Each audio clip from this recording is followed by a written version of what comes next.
Hello friends and welcome back to my channel Think Tank, the ultimate destination for curious minds. Recently एक interview में Elon Musk, Steve वॉजनियाक जैसे बड़े बड़े technologist ने बोला कि हमें एआई के ऊपर रिसर्च कर देना बंद कर देना चाहिए for next 6 months because they think AI is dangerous to humans. आप सब ने वो बॉलीवुड और हॉलीवुड मूवीज तो देखी होंगी, जैसे रजनीकांत जी की movie robot, Avengers as of Ultron, जिसके अंदर machines attack on humans because they get some virus and they think humans are dangerous. ऐसे क्या कभी सच्चाई हो सकती है कि humans के ऊपर machines असली में अटैक कर दें? इस वीडियो में गहराई से समझेंगे AI और क्या वो humans के लिए सच में डेंजरस है क्या नहीं. तो चलिए शुरू करते हैं. इस टॉपिक को समझने से पहले हमें समझना होगा कि AI क्या है. AI मतलब आर्टिफिशियल इंटेलिजेंस. तो दोस्तों, इंटेलिजेंस का क्या मतलब है? Intelligence is the ability to understand, think and learn. हमारी एबिलिटी प्रॉब्लम्स को रिकॉग्नाइज करके उनको सॉल्व करने की को ही इंटेलिजेंस कहते हैं. और जब ये एबिलिटी किसी मशीन को दे दी जाए तो उसे आर्टिफिशियल इंटेलिजेंस बोला जाता है. 1942 में आइजैक एसिमोव नाम के एक फिक्शनल राइटर ने एक बुक में पहली बार रोबोट टर्म का यूज किया और 3 लॉज दिए. उन्हें हम आज भी एसिमोव्स लॉज ऑफ रोबोट्स के नाम से जानते हैं. पहला कि रोबोट किसी भी ह्यूमन को इंजर नहीं कर सकता उसके एक्शन से. दूसरा, रोबोट को हमेशा ह्यूमंस का कहना मानना होगा until it violates the rule number 1. And तीसरा, रोबोट को हमेशा ह्यूमंस की प्रोटेक्शन करनी होगी until it violates rule number 1. उसी वक्त एलन ट्यूरिंग नाम के एक साइंटिस्ट इंग्लैंड में काम कर रहे थे to break the Enigma, the code of Germans during world war. उन्होंने उस कोड को तोड़ने के लिए बनाया जिसका नाम था बॉम्बे, जो कि एक रूम जितना बड़ा. इन 1950 उन्होंने एक आर्टिकल को पब्लिश किया जिसका नाम था कंप्यूटिंग मशीनरी एंड इंटेलिजेंस, जहां उन्होंने इंटेलिजेंट मशीन्स को डिफाइन किया और एक टेस्ट सजेस्ट किया जिसे हम आज ट्यूरिंग टेस्ट के नाम से जानते हैं. ये टेस्ट आज भी एक बेंचमार्क माना जाता है किसी भी मशीन को इंटेलिजेंट प्रूव करने के लिए. इस टेस्ट में एक ह्यूमन और एक मशीन से सेम क्वेश्चन पूछे जाते हैं और एक आदमी जिसे नहीं पता होता कि पीछे कौन है, एक ह्यूमन और एक मशीन, देखा जाता है कि वो उन आंसर्स को पढ़ के बता पाता है कि वो ह्यूमन ने दिया है या मशीन ने. अगर वो नहीं बता पाता है तो मशीन एक इंटेलिजेंट मशीन मानी जाती है. इसके बाद AI टर्म पहली बार यूज हुआ in 1956 by 2 scientist during a conference in Dartmouth College. उसके बाद से हमें AI फील्ड में काफ़ी अप्स एंड डाउन देखने को मिले. जनरली AI की टर्म में इन अप्स एंड डाउन्स को AI समर और विंटर नाम से बुलाया जाता है. AI समर वो पीरियड रहा जब AI में काफ़ी इन्वेस्टमेंट और ग्रोथ देखने को मिली, और AI विंटर वो पीरियड जब AI में इन्वेस्टमेंट कम और एक डाउनफॉल देखने को मिला. समर और विंटर के आने के बाद आज AI काफ़ी जगह प्रेजेंट है और हम देख सकते हैं अपने आसपास कितने AI टूल्स अवेलेबल हैं for different jobs. Dangers of AI. पहला risk of AI is loss in jobs. आज आप सब ने चैट जीपीटी को तो यूज़ किया हो. चैट जीपीटी जैसे चैट बॉट्स को यूज़ करके आप कोडिंग, कंटेंट राइटिंग जैसे बहुत सारे काम ऑटोमेट कर सकते हो. इससे वाइल हमारा काम आसान हो गया है, बट काफ़ी जॉब लॉसेस देखने को मिले हैं और फ्यूचर में मिलेंगे बिकॉज वो सब जॉब्स ऑटोमेट हो जाएंगी. Second is lack of security and privacy. आज काफ़ी countries such as China is using AI जैसे facial recognition to scan and track their people. वो अपने लोगों को ट्रैक करती है, उनके मूवमेंट्स को ट्रैक करती है, उनके चॉइसेस को देखती रहती है टू मैनिपुलेट और to use that data against them. ये काफ़ी डेंजरस है आपकी प्राइवेसी और सिक्योरिटी के लिए. इसको यूज़ करके काफ़ी कंपनीज आपको टारगेटेड एड्स देके मैनिपुलेट कर सकती हैं या गवर्नमेंट आपको मैनिपुलेट कर सकती है for their political agenda. Third, social manipulation.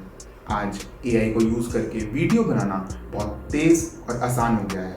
आप technology such as deep fake को यूज़ करके किसी भी आदमी का फोटो बना सकते हो, वीडियो बना सकते हो और मिस इन्फॉर्मेशन स्प्रेड कर सकते हो इन द सोसाइटी.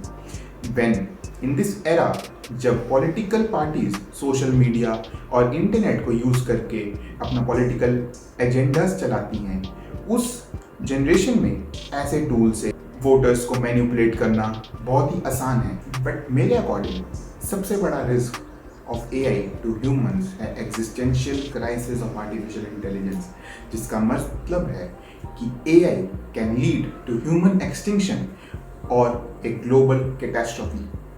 तो समझते हैं कि ये कैसे होगा। तो दोस्तों, आपने कभी ये सोचा है कि ह्यूमंस कैसे अर्थ पे रूल करते हैं? वो हम इसलिए कर पाते हैं बिकॉज हम सबसे इंटेलिजेंट स्पीशीज हैं on the planet of the earth. हम animals such as gorillas, lions, elephant से इंटेलिजेंट हैं, इसलिए हम एडवांस टेक्नोलॉजी बनाकर रूल कर पाते हैं। जैसे कि प्लैनेट ऑफ द एप्स जैसी मूवीज में दिखाया गया है, if gorillas get intelligent then they can also pose a threat to humanity. Similarly, अगर एक आर्टिफिशियल मशीन इंटेलिजेंट हो जाए तो वो ह्यूमंस के लिए एक डेंजर क्रिएट कर सकता है। अगर मशीन्स ह्यूमन से भी इंटेलिजेंट हो जाएंगी तो humans will not remain the most intelligent species और मशीन्स हम पे रूल करना चालू कर देंगी। ऐसा काफ़ी scientist such as Stephen Hawking, Elon Musk ने भी कहा है ड्यूरिंग देयर इंटरव्यू। इसको एक एग्जांपल से समझते हैं। तो मानिए कि कुछ साइंटिस्ट ने मिलके एक टूल बनाया जिसका नाम था एक्स। वो टूल अपने कोड को पढ़ के और बाकी दुनिया से इंफॉर्मेशन लेके खुद को इम्प्रूव कर सकता था। उस टूल को बनाने में साइंटिस्ट को एग्जाम्पल के तौर पर 1 साल का टाइम लगा, बट बिकॉज वो खुद अपने कोड को पढ़ के इम्प्रूव कर सकता है तो एक्स को 2x बनने में सिर्फ 6 महीने का टाइम लगेगा। और ऐसे करते करते काफ़ी जल्दी वो एक सुपर इंटेलिजेंट मशीन बन जाएगा। इसे ही इंटेलिजेंस एक्सप्लोजन नाम से जाना जाता है। अगर ऐसा होता है तो ह्यूमंस को इतना टाइम नहीं मिलेगा to adapt and upgrade their technology कि वो एआई से लड़ सकें। और इस कंडीशन में AIs can either rule over humans और can pose a threat to their existence. तो हमने काफ़ी डेंजर्स की बात की ऑफ एआई, बट आज एक फील्ड काफ़ी फेमस हो रहा है जिसका नाम है एथिक्स इन एआई, जो ये बात करता है कि कैसे हमें एआई को डेवलप करना चाहिए कि ये डेंजर्स हमें ना दिखें। वो एक सेट ऑफ गाइडलाइंस लेके आता है फॉर साइंटिस्ट और डेवलपिंग कंपनीज कि कैसे उन्हें अपने टूल्स या सॉफ्टवेयर बनाने चाहिए कि वो ह्यूमंस को हार्म ना करें या एथिकली बिहेव करें। तो समझते हैं कि वो क्या गाइडलाइंस हैं। पहला, रिस्पेक्ट फॉर पर्सन। हर एक एआई टूल को, हर एक आदमी को रिस्पेक्ट करना चाहिए irrespective of their gender, caste और देयर इंटेलिजेंस। हमें एक कंसेंट देना होगा और बताना होगा कि ये डेंजर्स हैं before we use that software और टूल। और एक क्विट करने का ऑप्शन होना चाहिए कि हम जब भी चाहें उस टेक्नोलॉजी, सॉफ्टवेयर या टूल से क्विट कर सकें। Second, beneficial for humans. जैसे आज हमारे डॉक्टर्स ने एक ओथ ली होती है कि वो हम पेशेंट्स को हार्म नहीं करेंगे, वैसे ही AI should always be beneficial for humans. And तीसरा, जस्टिस। आज उस एआई टूल या सॉफ्टवेयर से किसको सबसे ज़्यादा फायदा होगा? उसका मिसयूज करके कोई अनजस्ट काम तो नहीं हो रहा है, वो इंश्योर करना भी साइंटिस्ट या उस डेवलपिंग कंपनी का ही काम होगा। तो उस टूल को यूज़ करके इक्वालिटी या प्राइवेसी या कोई और रिस्क तो नहीं है फॉर ह्यूमंस, ये देखना भी ज़रूरी है। बट प्रॉब्लम ये है कि आप इन तीनों प्रिंसिपल्स को कैसे इम्प्लीमेंट करोगे in the real world, because एक टूल जो कि एक कंट्री में बनता है वो ओवरऑल वर्ल्ड में यूज होता है। तो how will you implement these guidelines over the companies? इसके 2 तरीके हैं। या तो कंपनीज जैसे गूगल, माइक्रोसॉफ्ट अपने ऑर्गेनाइजेशन के अंदर ये रूल्स लेके आ सकती हैं कि जब भी हम कोई सॉफ्टवेयर डेवलपमेंट करेंगे वो इन तीनों प्रिंसिपल्स को फॉलो करेगा। या लीगल वे, जिसमें गवर्नमेंट अलग अलग कंट्रीज की अपने देश में ऐसे रूल्स और लॉज बना सकती हैं कि जो भी सॉफ्टवेयर उनकी कंट्री में यूज होगा वो इन तीनों गाइडलाइंस को फॉलो करेगा। बट इसमें ये प्रॉब्लम ये है कि how will you take action on that company जो इसको फॉलो नहीं कर रहा? तो आप इंडिया में बैठे बैठे यूएस की किसी कंपनी पे एक्शन कैसे लोगे? इसके लिए ज़रूरी है कि हमारे इंटरनेशनल लॉज भी इतने ही स्ट्रॉन्ग हों जो सब देशों को कंबाइन करके एक्शन ले सकें ऐसे सॉफ्टवेयर या कंपनीज पे। दूसरा सबसे बड़ा problem in this field is explainability. आज काफ़ी machine learning models black box नाम के प्रिंसिपल पे काम करते हैं, जिसमें हमें इनपुट और आउटपुट तो दिखता है बट अंदर क्या हो रहा है हम नहीं समझ पाते। इससे लैक ऑफ ट्रांसपेरेंसी और लैक ऑफ ट्रस्ट बनता है टुवर्ड्स एआई। तो हमें ऐसे एआई टूल्स और सॉफ्टवेयर ही डेवलप करने चाहिए जो कि एक्सप्लेनेबल हों टू ह्यूमंस, वो ट्रांसपेरेंट हों, हम समझ पाएँ कि ये इनपुट से आउटपुट कैसे लेके आया। इससे एक ट्रस्ट आएगा और हम समझ पाएंगे कि वो काम कैसे कर रहा है। तो दोस्तों, इस वीडियो में हमने समझा डेंजर्स ऑफ एआई और उसको टैकल करने के लिए एथिक्स इन एआई की फील्ड को।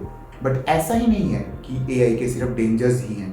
अगर एआई टूल्स को अच्छे से यूज़ किया जाए तो उसके काफ़ी बेनिफिट्स हैं हमारी सोसाइटी के लिए, जैसे कि हेल्थ केयर इंडस्ट्री में। बट उन बेनिफिट्स की बात हम कभी और। आज के लिए इतना ही।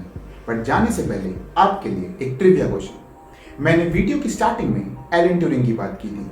कमेंट करके मुझे बताइए कि एलन ट्यूरिंग की लाइफ पे बेस्ड मूवी का नाम क्या है और उसमें एलन ट्यूरिंग का रोल किसने निभाया है। तो आई होप आज आपने कुछ सीखा होगा रिगार्डिंग एआई और उसके डेंजर्स टू आवर ह्यूमैनिटी। तो अभी के लिए इतना ही। हम नेक्स्ट वीडियो में मिलेंगे एक और इंटरेस्टिंग और एक्साइटिंग टॉपिक के साथ।